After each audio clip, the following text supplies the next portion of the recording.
Hello everybody, this is Body Surf 100 coming to you directly from Haines Junction, the Yukon. Yeah, right. Well anyway, this is my backyard in New Mexico actually.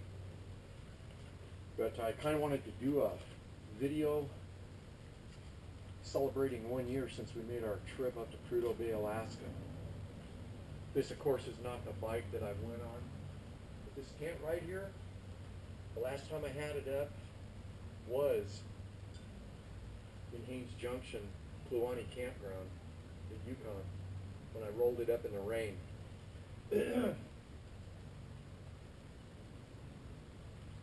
It's kind of a twofold reason I'm doing this. I'd like to give a big shout out to Bill Ma for sending me some subscribers that I really appreciate.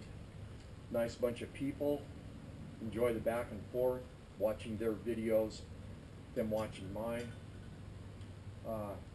Also a shout out to Billy's friend Tracy for doing the same trip that my son and I did. And you have a respect for these people that have made this ride because it's far from ordinary. I logged 8,400 miles on my KLR and did this in 20 days of riding from Roswell to Mexico. This trip was my son Jeff's idea. Couldn't find any of his buds to go along, so he had to ask the old man, and I said, heck yeah, let's go. So at the time I was riding a Concours, an 09 Concours. I sold that bike and bought a KLR and spent about 8 months fixing it up. Maybe for some people that are thinking about doing this trip, as far as the KLR goes, we didn't have any problems other than 95% of the ride is highway riding, and you're going to find yourself, even with a 16 tooth on the front sprocket, you're going to find yourself doing about 75. And actually it was a fairly comfortable ride. I can't complain about that at all. Up on the Dalton, the bike, as far as the suspension, and I had upgraded suspension front and rear on the bike. The BMWs were going by us like we were kind of standing still. But still, overall, no complaints about the KLR. I've got my notes here. You see how organized I am here. I wanted to maybe give KLR people some ideas. One of our major concerns were the tires that we put on these bikes. And after a lot of research, we came up with the Mifo Adventure 99 tire. And we did put the heavy-duty tubes in. Total miles on my bike wound up being 8,700 miles. Front tire was severely cupped but didn't lose any knobbies, and they performed great. We didn't have to do the tire change before the Dalton and all that.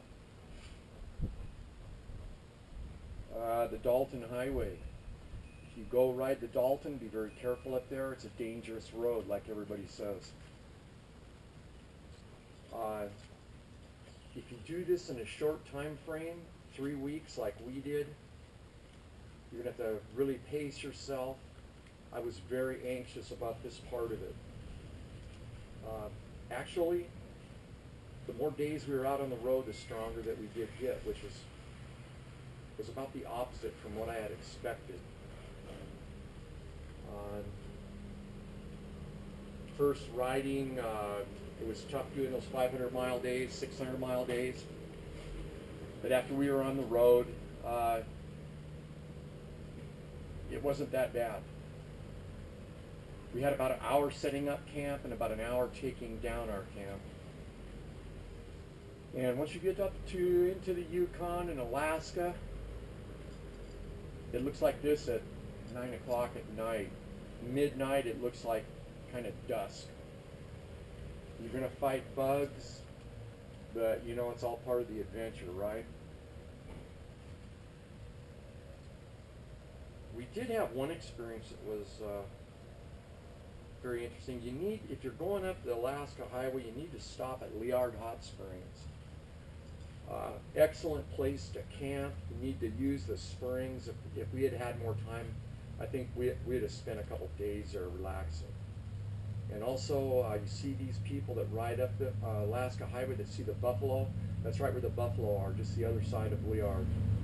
I think actually the best part of the trip was meeting all of the different people.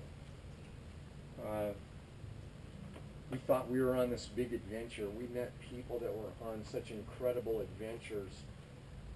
We couldn't even relate to them. We saw a guy that was walking around the world pulling like a rickshaw thing that had a drawer in it, and he'd slide himself into this thing at night. We met two motorcyclists that had already been to the southern tip of South America and were now doing the North Ride. We met a guy from France, a guy named Kerman. Kerman, I hope you watch YouTube and see this, because we really enjoyed running into you. He rode along with us for about 200 miles. He flew from France to the U.S., bought a 650 Honda dirt bike. I mean, it's street legal. I can't remember the brand right, or the model right now. And we ran into him just before going into the Yukon. And this guy was on his way to Inuvik, and at which time he was going to turn around and he was going to travel to the southern tip of South America. He'd taken a year off from his job, and what an adventure. Kerman, hats off to you. It's great meeting you. And you think riding a motorcycle up the Dalton Highway is something? You got to try walking it or riding a bicycle up there. You know, just amazing stuff. Amazing people to meet. So much happened.